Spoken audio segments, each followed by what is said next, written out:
Hey, it's Dr. Amanda with Straightsmile Solutions, straightsmilesolutions.com. I want to talk to you a little bit more about the difference between Mentalis strain due to a problem with your skeleton, e.g., your face grew the wrong direction, it grew down, it grew back. Therefore, the lips and the soft tissue can't get around the jaws and the teeth the way that they grew. That's one thing. That is our most common issue. That where we're going to redirect growth and or add like IPR or extractions in order to get everything to fit together again, or jaw surgery is the other option.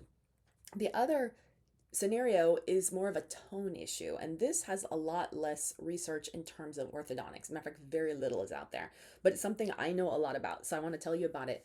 And you've probably heard about tone. So tone is like muscle tonicity. Even kids, if you're ever in physical therapy or if you are a physical therapist, you probably know, and or even occupational therapists, you probably know about muscle tone. There's people that are high tone, low tone, and this is something I learned about. I am very high tone. Like, I'm always clenching.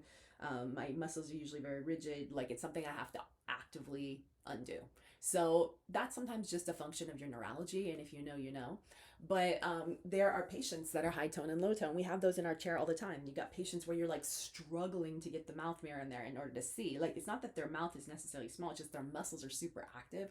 Their tongue, their cheeks, Um, yeah, I mean, it's just a thing. There's nothing you could really do about that.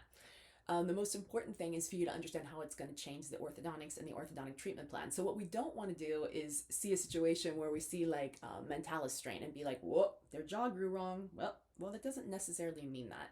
So let's explain how we know the difference. So if somebody is at rest and no one's looking at them, like I always talk about the mouth breathing faces, or being at Disneyland and, everybody's tired in line and no one's actively worried about closing their mouth when they're really tired, right there. I mean, it's no different than sometimes when you're eating by yourself, you're maybe less conscious about chewing with your mouth closed and having good manners, right? Same thing with faces. If you are a mouth breather, you probably, when you're in a social situation, are very conscious about keeping your mouth closed when no one's looking, or when people are looking. But when no one's looking, you may let your mouth open a little bit more at night. Same thing happens when you sleep. If you're a mouth breather, when you're sleeping, you're not remembering to keep your mouth shut, so your mouth is hanging open, right? Okay, that's one thing. This is different. This is when you're at rest. Sometimes when you're stressed, you will clench your muscles without being aware that you're doing it. So I'm going to kind of read the literature explanation of this a little bit more. So high muscle tone, or hypertonia, and its chronic jaw or oral tension is highly documented in neurodivergent populations, specifically individuals with autism spectrum disorder, ASD, or ADHD.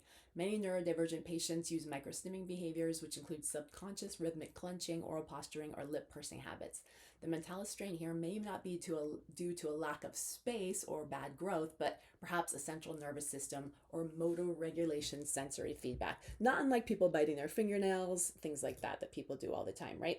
So the rest position photo check. So you can look at their face when they do not know you're watching, and if their mouth is open, they're lip incompetent, but the dimples only occur when they actively try to close it, then you're dealing with an airway or structural mechanical strain. Okay, so that is your actual lip incompetence, like this situation.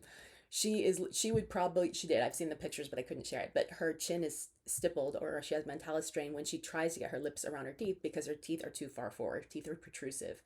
Um, that is a mechanical issue. Same thing with Diddy here, like his face is heck long, right? That's why he's always got his mouth hanging open whenever he closes his mouth. That's why he grows the facial hair, so you can't see the Mentalis strain. Completely different for someone that is stimming.